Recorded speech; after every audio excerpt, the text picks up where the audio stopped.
Welcome back to another episode of the Radio Psychs, your premier podcast for insights into everything mental health. I'm Dr. Aaron Haddock. And I'm Dr. Rhonda Yu. We're psychologists who care about people and bringing science to practice. And we're so glad to have you join us. Please note that the information shared in this episode is solely intended for informational and entertainment purposes only and is not a substitute for professional medical or mental health advice, diagnosis, or treatment. Today's topic is humor and your mental health. Why did the psychologist cross the road? Why? To help the chicken deal with its foul mood and get to the sunny side of the street. Wow. Oh, yeah. Okay, let's talk about humor.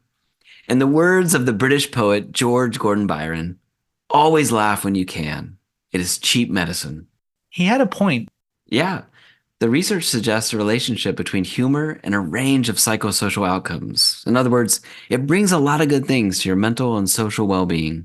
The idea that humor can heal has been around for a very long time, long before psychologists began to dissect its impact on mental health. That's true. It's interesting how this idea emerged and has endured across cultures and time periods. And people intuitively recognize that humor has a unique power to uplift the spirit and provide a different perspective on life's challenges. Yeah, for sure. But it's pretty complex, isn't it? The way that humor works, it requires some sophisticated cognitive abilities, including an understanding of social norms, the ability to grasp what others are thinking and feeling, and also the anticipation of others' responses.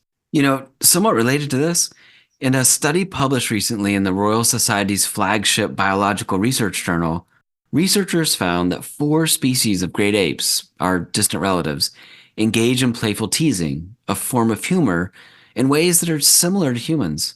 So the cognitive basis for our jokes might have evolved over 13 million years ago in the hominoid lineage. That's so interesting. Hey, let's go over some of the major theories proposed to explain the mechanics of humor. Sure. So first we have relief theory. This one dates back to ancient times, and it suggests that humor serves as a pressure valve for pent-up tension. It's like a steam pipe letting off some pressure. Laughter, in this case, becomes a release of nervous energy. Like that moment when you've had a stressful day and a well-timed joke just lets it all out. Yeah, exactly. Then there's the superiority theory, which says humor results from a feeling of triumph over the errors or misfortune of others. It's about boosting self-esteem through laughter. Oh, the classic laughing at someone else's expense. There's a German word for this, Schadenfreude. It's a combination of Schaden, which means harm or damage, and Freude, which means joy. Ah, okay. Interesting side note, this type of response has been detected in children as young as 2 years old. Huh. So finally, we have incongruity theory, which suggests that humor arises from the unexpected, from things that defy our usual patterns of thinking. Laughter, in this case, is the brain's response to anticipating a different outcome. Think jokes that catch you off guard, where the punchline takes a sharp left turn. Some argue that this is what's at the core of all humor, the element of surprise. Predictable punchlines just don't make the cut. So, Rondi, what did the psychologist say to the book? Wait, what? You need to open up more about your feelings. You see the incongruity there? The unexpected dialogue between a psychologist and a non-living object. Dude, we need better jokes. It's so bad. There you have it, the top theories of humor. Now, let's talk about what happens in our brains when we crack a joke or laugh at something. Sure.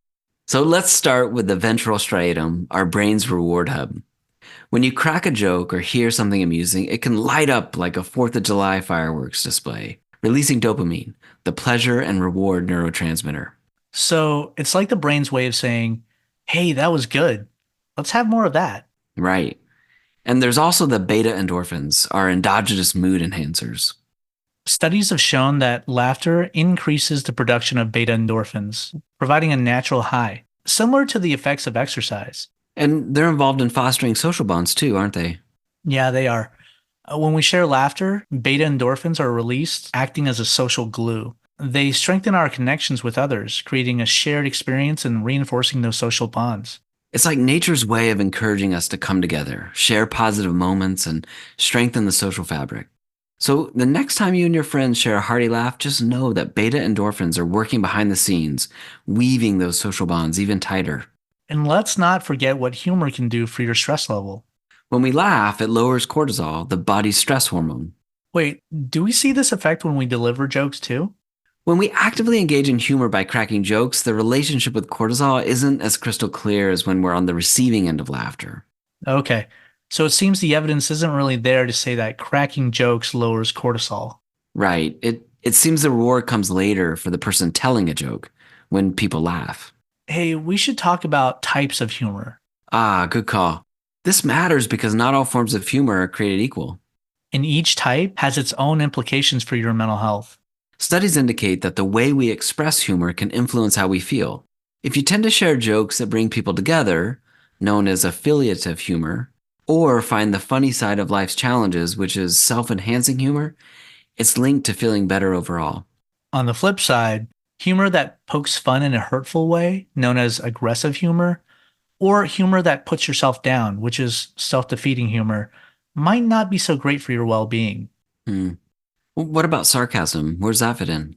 That actually falls under the category of aggressive humor, which research suggests might have negative effects on relationships and self-esteem. Hmm. So the type of humor we choose could play a role in how happy and healthy we feel. Yeah, it seems to be that way. Rondi, we haven't talked about dark humor yet. Oh, that's a good one. The kind of edgy humor that not everyone appreciates. Unfortunately, we don't have time. But in our next episode, we'll pick up where we're leaving off with this, provide some additional insights from the research literature, and maybe even talk about whether or not humor is a skill that we can cultivate. Sounds like a plan. So that's a wrap. Thank you for joining us on this amusing exploration of humor and mental health. We hope you found the discussion as thought-provoking as a clever punchline. Until next time, take care and be well, everybody. Take care and be well.